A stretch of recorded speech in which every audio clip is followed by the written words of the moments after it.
L'Alliance atlantique est plus grande, plus forte et plus unie que jamais. Affirmation de son secrétaire général Jens Stoltenberg à l'occasion des 75 ans de l'OTAN ce jeudi. Les 32 membres de cette alliance militaire sont réunis à Bruxelles depuis hier. Au menu de cette rencontre, l'aide financière et militaire à l'Ukraine qui cristallise toutes les attentions, Lina Tagui. C'est en ouverture de ce sommet que Jens Stoltenberg, le chef de l'OTAN, a directement abordé le sujet de la guerre en Europe, avec un objectif, discuter d'un fonds en faveur de l'Ukraine, 100 milliards d'euros étalés sur 5 ans. Écoutez Jens Stoltenberg. Nous sommes convaincus que le soutien à l'Ukraine devrait moins dépendre d'offres volontaires à court terme et davantage dépendre des engagements à long terme de l'OTAN.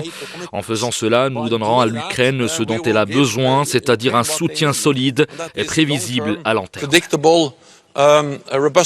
La Pologne, elle, préconise la création d'un organisme pour encadrer l'aide versée à Kiev. Écoutez le ministre polonais des Affaires étrangères au micro d'Euronews. I believe is now the country which spends the biggest proportion of its GDP. Je crois que la Pologne est aujourd'hui le pays qui consacre la plus grande part de son PIB à la défense. J'espère que c'est une source d'inspiration pour les autres. J'ai hâte d'entendre nos collègues ukrainiens nous parler des défis qui se posent sur le front. La Pologne soutiendra également la création d'une mission de l'OTAN afin de régulariser l'aide que nous apportons à l'Ukraine.